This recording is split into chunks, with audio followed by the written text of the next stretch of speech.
What is up, guys? Welcome back to the channel. Hope you're all doing fantastic. Today I'm going to be talking about how I was able to turn a weakness, or at least a perceived weakness, into a strength. You see, it's no secret on this channel that I completely do not know how to code. However, I did have a burning desire to learn how to make games, and when I first started, the reception, let's just say the reception I got on numerous Facebook groups was a little bit harsh. So you suck! I used to go into these game development forums and groups on Facebook, and then I would ask, what's the best way to learn how to make games? What do I do? And they were like, well, you're basically screwed. You got to spend the next couple of years of your life learning how to code. And I did try and indulge that. I did try it for a little bit, and I completely tanked. It wasn't for me. My brain just couldn't go there. You see, in life, there are two types of people. There are the analytical minded people. Their brains think in terms of numbers and analytics and things like that. And then you get the creative folks like me. I've always been very creative. However, I still had that desire to make games, and I knew it was going to be a challenge. So I could force myself to take courses and read books and learn how to code, even though I knew that my brain was not naturally inclined to learn those sort of things.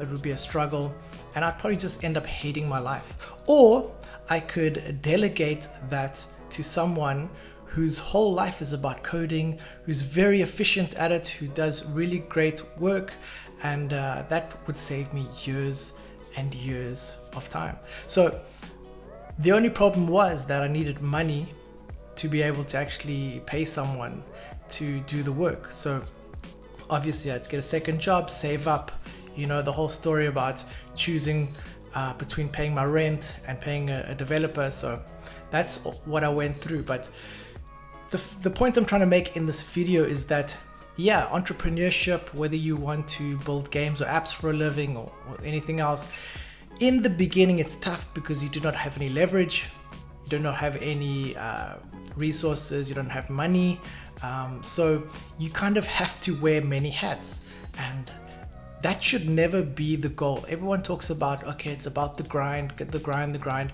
Yeah, that's a necessity in the beginning because you have to do it, because you don't have any knowledge or any money to actually hire people to do that stuff for you. But the goal should always be to surround yourself with people who are a lot more capable at different tasks than you are, and you want to separate kind of your time from actually building the business. You see, a business grows because of the efficient members of the team that kind of drive that business, the business growth. You see, for me, I have a great team of developers and artists. They all work together, and people are very surprised at how much work I actually do during the day.